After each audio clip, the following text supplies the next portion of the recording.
a voz daqueles que ousavam dizer que nós tínhamos apenas um Deus, que os homens eram iguais.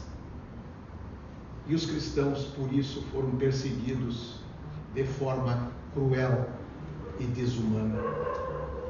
Pedro, o alicerce, a pedra angular de Jesus, da igreja, Pedro foi aconselhado a fugir de Roma porque ele estava na iminência de ser preso. E com a morte de Pedro, se temia que aquela religião nascente, ela terminasse. E nesse ano de 64, Pedro, ele acedeu e resolveu fugir de Roma, escapar, ir embora, não ser preso e não perder a vida. E Pedro se afasta e segue pela via Ápia Antíqua, e bem numa encruzilhada na via Ardeatina, Pedro, com o cajado, fugindo de Roma, ele vê uma luz que brilha, e essa luz se aproxima. Era Jesus com a cruz. E Pedro, perplexo, quando vê a figura de Jesus Cristo, Pedro cai, se prostra ao solo e pronuncia a frase célebre: Quo vadis, Domine? Aonde vai, Senhor? E Jesus responde: Roma vado iterum crucifige. Vou a Roma para ser crucificado novamente. E Pedro, naquele instante sublime em que Jesus aparece para ele num milagre da divindade, Pedro se deu conta que o caminho não era a fuga, o caminho era prosseguir, o caminho não era a desistência, o caminho era cumprir o destino da sua vida, a missão que cada um de nós tem. E a missão de Pedro naquele momento era ficar ali ao lado dos cristãos, comparecer nas catacumbas próximas, na catacumba de São Calixto, que fica a uns 200, 300 metros daquele local histórico. Ali ele tinha que, nos cemitérios, nos subterrâneos, falar, propagar a palavra de Jesus, a religião do amor. Ele não podia fugir. Assim, meus irmãos, nós não podemos fugir das dores, dos sofrimentos, das canseiras da vida, das desilusões, porque isto faz parte do nosso destino, da nossa escalada evolutiva a caminho do aperfeiçoamento. Por isso, meus irmãos, eu divido essa história com vocês com muita alegria, porque sei, tenho absoluta convicção que todos nós encontramos momentos da vida em que nós queremos fugir, nós queremos desistir, nós queremos nos afastar. E este não é o caminho. Um problema se deve enfrentar, ou enfrentando, lutando, resolvendo com todas as nossas possibilidades, e não fugir ao destino que nós traçamos, que nós carregamos e que nos foi ofertado por nós e pelas contingências das várias encarnações. As encarnações que trazem essa magia maravilhosa de nós compreendermos a vida. aquilo que Allan Kardec dizia de forma tão especial e que também o grande mestre indiano Banerjee, um grande professor de parapsicologia da Universidade da Índia, do Rajasthan, na sua obra As Provas Científicas da Reencarnação, Kardec dizia que através destas provas reencarnatórias nós conseguimos entender da onde provemos, da onde viemos, para onde vamos e especialmente por que sofremos. Quando nós temos esta compreensão do porquê sofremos, do porquê temos que passar determinadas desditas, seja de ordem familiar, seja de ordem pessoal, seja de ordem profissional, nós começamos a entender que tudo pode estar ao alcance da nossa compreensão. Nós temos nessa encarnação, meus irmãos, esta sublime bênção de estar aqui vivos, de estar aqui com saúde, de vir a esta casa de amor e poder trocar palavras, de poder cumprimentar, respeitar as pessoas e entender que a vida necessita dessa harmonia para que nós possamos prosseguir. Esta é a grande missão e o grande sentido da vida, da nossa existência.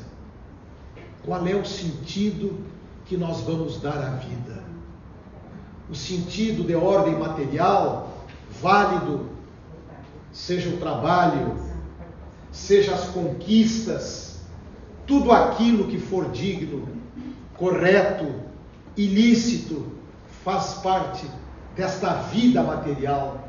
Mas não podemos jamais nos esquecer que nós somos seres espirituais vivendo uma vida corporal, uma vida física.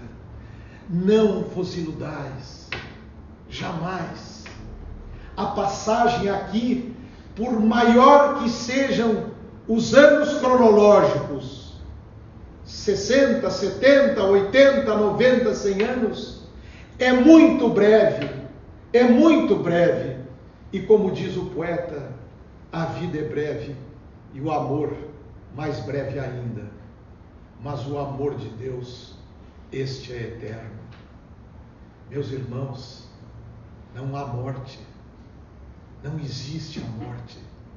Um dia o corpo fenece, um dia o corpo vira pó, mas a energia espiritual, esta permanece para todo sempre e nos leva a outros mundos, a outras dimensões, na medida e de acordo com o que fazemos, com o que fizemos, com o que realizamos. Meus irmãos, eu não conheço, eu confesso a vocês que eu não conheço nenhuma maneira melhor de viver do que sonhar com o bem, agir no bem, praticar o bem, pensar no bem. Não conheço outra maneira. Todos os males que nos afligem, todos os momentos de sofrimento, de depressão, de torturas íntimas, tudo aquilo que nos preocupa em qualquer ótica da nossa vida, em qualquer ângulo da nossa vida, jamais ficará para sempre. Tudo passa na medida que nós possamos nos voltar para Deus, nos voltar para aqueles postulados infinitos que Ele nos deixou duas coisas fundamentais: servir e amar. Servir e amar é a chave mágica que abre as portas de todas as dimensões de felicidade para todos nós. Eu vos afirmo com todas as forças da minha alma, com toda a energia que resta no meu coração, eu afirmo a vocês que não há problema insolúvel, que não há problemas irrevogáveis, na medida que nós, na oração que é um diálogo, porque quando nós oramos, nós estamos dialogando com alguém que sente que nós estamos presentes no coração dele, no coração de amor de Jesus, de Deus. Meus irmãos, há uma passagem belíssima de Jesus, quando ele diz: ego bonus pastor suam. Eu sou o bom pastor. Recebei o meu fardo, o meu jugo é leve, meu fardo não pesa. Aonde fordes, eu irei convosco até o final dos tempos. Eu não vos abandonarei, eu vos consolarei. Meus irmãos, quando sairdes desta casa de amor, de caridade moral, que é a mais elevada de todas as caridades, porque a caridade material, ela supre por momentos, a caridade moral, ela nos acompanha por toda a eternidade. Quando os senhores e as senhoras saírem desta casa a caminho de suas casas, podem ter a mais absoluta certeza de que estarão acompanhados por espíritos de luz, por espíritos bons, estarão acompanhados pelo Senhor da vida. Ele ficará conosco até o fim dos tempos, nesta e em todas as vidas que tivermos. E nós temos que cumprir a nossa parte. E a nossa parte é a trilha, o caminho, a senda do bem. Este é o único caminho que nós poderemos atravessar os rios do infinito, superar os mares longínquos de todas as dimensões e nos elevarmos espiritualmente. E nós estaremos preparando todas as encarnações, e nós teremos a convicção que nós fomos criados pelo amor, e um dia haveremos de retornar a este amor pleno, que é a destinação de todos nós. Muito obrigado pela vossa atenção, muita paz.